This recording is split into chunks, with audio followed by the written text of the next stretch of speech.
Hello everyone and welcome to another video. और आज का हमारा टॉपिक है victimology, meaning, nature and scope. पहले जो विक्टिम है उसको कोई स्पेशल इंपॉर्टेंस नहीं दिया जाता था। वो सिर्फ एक सोर्स ऑफ इंफॉर्मेशन था कि उसने इंफॉर्मेशन दे दी, बस ठीक है, विक्टिम का रोल खत्म हो गया। अनलेस अगर उसको ओपनिंग स्टेटमेंट देनी हो उसके लिए यूज किया जाता था, या फिर अगर कहीं प्रोसिक्यूशन विटनेस की तरह एक्ट करना हो तो उसके लिए यूज किया जाता था।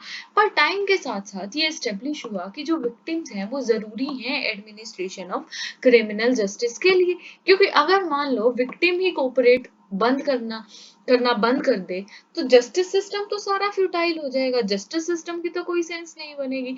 सिमिलरली अगर विक्टिम्स को भी एडमिनिस्ट्रेशन से डर लगने लगेगा तो वो केसेस ही नहीं फाइल करेंगे। और सेम उनकी फैमिली और फ्रेंड्स भी ऐसा ही करेंगे कि वो भी केसेस नहीं फाइल करेंगे। तो इससे तो हमारा जो सारा क्राइम सिस्टम है, जो सारा क्रिमिनल लॉ एडमिनिस्ट्रेशन है, वो फ्यूटाइल हो जाएगा, वो करप्ट हो जाएगा। क्योंकि कोई केस फाइल नहीं करेगा डर के, और इस वजह से किसी को जस्टिस नहीं मिलेगा। तो इसीलिए विक्टिम की इंपॉर्टेंस। ठीक है, तो सबसे पहले विक्टिमोलॉजी पढ़ने से पहले हम जानेंगे कि विक्टिम कौन है। विक्टिम में हर वो इंसान आता है जो कि बोर्न आउट हुआ है किससे, विक्टिमाइजेशन से। पर्सन जिसके साथ हुआ है, उसकी फैमिली, ऑफेंडर, साथ में सोसाइटी एज अ लार्ज। हर एक इंसान जो विक्टिमाइजेशन के रिजल्ट से बोर्न हुआ है, ये पर्सन है जिसको डायरेक्ट और इंडिविजुअल इम्पैक्ट पड़ा है। किससे?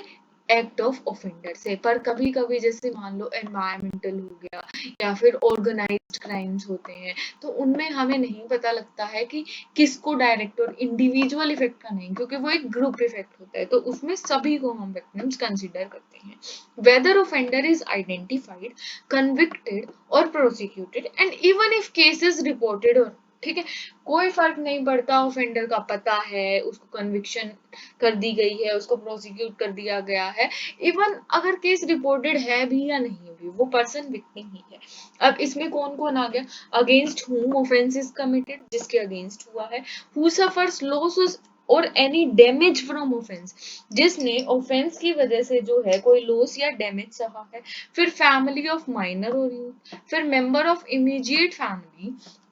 अगर जो ऑफेंस है वो प्रूव हो जाता है या नहीं प्रूव हो जाता, उसके रिजल्ट से वो मेंबर जो है उसकी जो है वो बहुत ही कंसर्न्ड है और इज कैपेबल ऑफ डाइंग। ठीक है, क्योंकि जो चीज हुई है वो हो सकता है मेंटली कहो या फिजिकली करो, उस मेंबर को भी इम्पेक्ट कर रही है। अब विक्टिमोलॉजी क्या है? विक्टिमोलॉजी रिलेटिवली एक नई स्टडी है। ये साइंटिफिक स्टडी है रिलेशन ऑफ विक्टिम और ऑफेंडर से related. In relation of victim of offender, साथ में interaction between victim, authority, including authority में क्या आता है, विक्टिम और अथॉरिटी की इंटरेक्शन है, इसमें क्या आ गया, विक्टिम की इंटरेक्शन पुलिस के साथ, जजेस के साथ, एडवोकेट्स के साथ, मीडिया के साथ और सोसाइटी के साथ। ठीक है, तो ये सारी चीजें विक्टिमोलॉजी में आती हैं। Victims are subjected to derogatory cruel treatment जो है उन्हें फेस करना पड़ता है। और अगर उनको विक्टिमाइज, कभी कभी ऐसा होता है कि अगर मान लो कोई रेप की विक्टिम, ठीक है, अब रेप की विक्टिम है, वो पुलिस स्टेशन में गई, ठीक है, उसकी फाइल करने के लिए। अब पुलिस वाले पूरी कहानी पूछ रहे हैं या एक बुरे तरीके से वो मोकरी कर रहे हैं उसकी, वो हंस रहे हैं। तो ये वाली चीजें हो गई कि डेरोगेटरी और क्रूअल ट्रीटमेंट जो है उसके साथ विक्टिम्स को ट्रीट किया जाता है। ठीक है, और इस वजह से, और कभी कभी मतलब क्या होता है कि वो दोबारा विक्टिमाइज्ड हो जाते हैं, जिसे हम कहते हैं सेकेंडरी विक्टिमाइजेशन।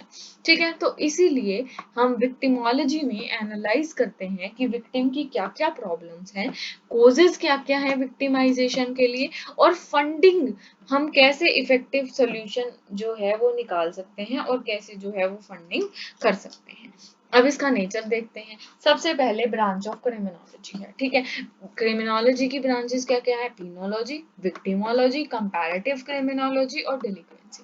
किसके साथ डील करता है? विक्टिमाइजेशन के साथ। विक्टिम और ऑफेंडर का रिलेशन, विक्टिम और मीडिया का रिलेशन, विक्टिम और सोसाइटी का रिलेशन, विक्टिम और फैमिली का रिलेशन, साथ में कॉस्ट और compensation paid to the victims.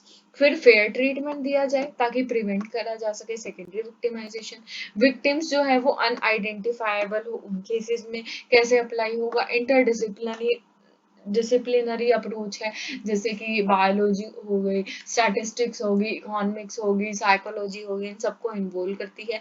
Victimisation अलग अलग क्राइम से हो सकता है, ग्रुप क्राइम हो सकता है, ठीक है। ड्यूटी ऑफ अथॉरिटीज क्या है विक्टिम्स के लिए, कि अथॉरिटीज क्या करेंगे विक्टिम्स के लिए। फिर कॉम्पनसेशन, रेप विक्टिम्स हो गए, एसिड अटैक वाले हो गए, उनके लिए कॉम्पनसेशन का एस्पेक्ट। तो ये सब आता है हमारे पास क्या, नेचर ऑफ द विक्टिमाइजेशन। फिर स्कोप 3 तरीके का है, कंजर्वेटिव, लिबरल और रेडिकल क्रिटिकल।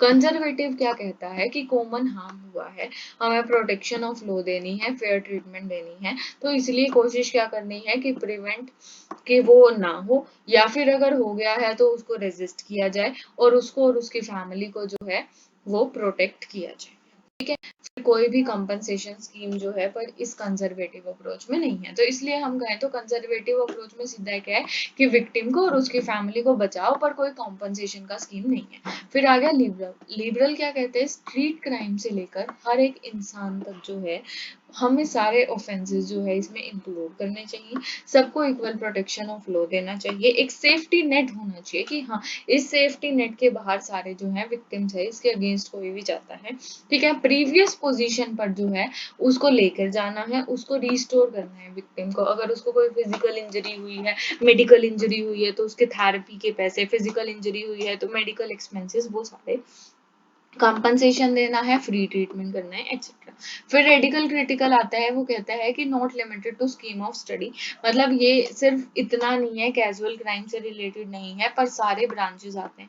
अगर इंडस्ट्रियल हार्म हो रहा है, ओनर्स ऑफ हजार्डस प्लांट है, कोई हार्मफुल मैनेजर्स हैं, या फिर पूरे ग्रुप ही अगर विक्टिम्स है, जैसे एनवायरमेंट क्राइम्स में होते हैं, ऑर्गेनाइज्ड क्राइम्स में होते हैं, ये सारा, तो ये जो है इन सबको इन्वॉल्व करता है। और ये थी हमारी आज की वीडियो। ऐसी ही और वीडियोस के लिए बने रहिए, चैनल को लाइक कीजिए, सब्सक्राइब कीजिए। Thank you.